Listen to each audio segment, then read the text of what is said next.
The night before we left, our village, Enigba, was wrapped in silence.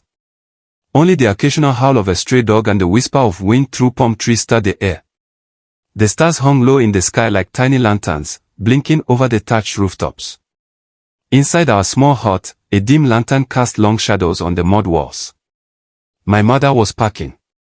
We didn't have much, some folded clothes, a worn-out wrapper, a bag of roasted groundnuts, and a small gourd of water. Her hands moved quickly, but her eyes said more than words ever could. There was a mix of fear and something else, something stronger, hope. We were leaving for the city of light. I'd heard tales about it since I was small. People whispered that its streets glowed at night, that cars roared through like wild beasts, and that work, money, and dreams were as plenty as mangoes in the rainy season. My uncle went there years ago. His first letters were full of wonders, buildings taller than palm trees, food he couldn't name, jobs that paid real money. But one day, his letters stopped coming. Some said he got rich and forgot us. Others believed the city had swallowed him whole. Now, it was our turn. The village had dried up like an old well. Crops failed, markets grew quiet, and sickness knocked on too many doors, including ours. My father had died during the last harmattan. His cough had been too deep, his body too tired.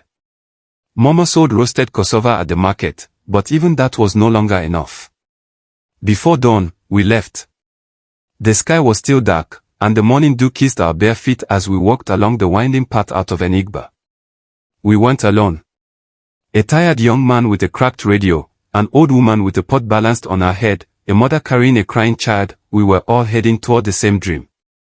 After many hours of walking, we reached a dusty road. An old red lorry waited there, coughing out thick smoke.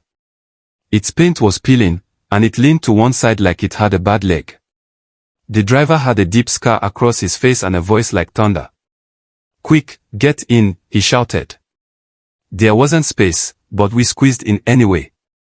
The smell of sweat, smoked fish, and damp clothes filled the air. Chickens clucked, a baby cried, and someone sneezed loudly. The lorry started with a groan and a jolt. The road was angry, potholes big enough to swallow a goat. We bounced and bumped, our heads hitting wooden beams and shoulders pressing tight together. Dust rose like a ghost and clung to our skin and lungs. Then came the rain. At first, it whispered, soft drops tapping the metal roof. But soon, it roared. Water poured from the sky, turning the dust into mud. The lorry growled, fought, and then gave up with a loud cough. We were stuck. Some cursed. Some prayed. Some cried. "We're not turning back," Mama said. Her voice was low but strong. She looked tired, but something in her eyes pushed us forward. So we walked. The mud swallowed our feet with every step.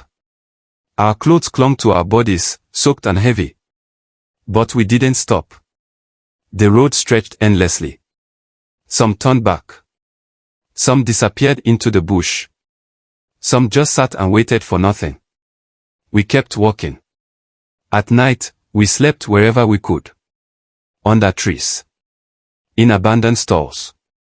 On bare ground. The food ran low. The roasted groundnuts became a treasure. Water was warm and muddy, but we drank it anyway. Days blurred into one another. Then, finally, just as the sun began to set one evening, we saw it. The city of light. It didn't look like the stories. It was louder, faster, rougher. Buildings reached up into the sky. Cars honked like angry birds. Lights blinked everywhere. But it was alive.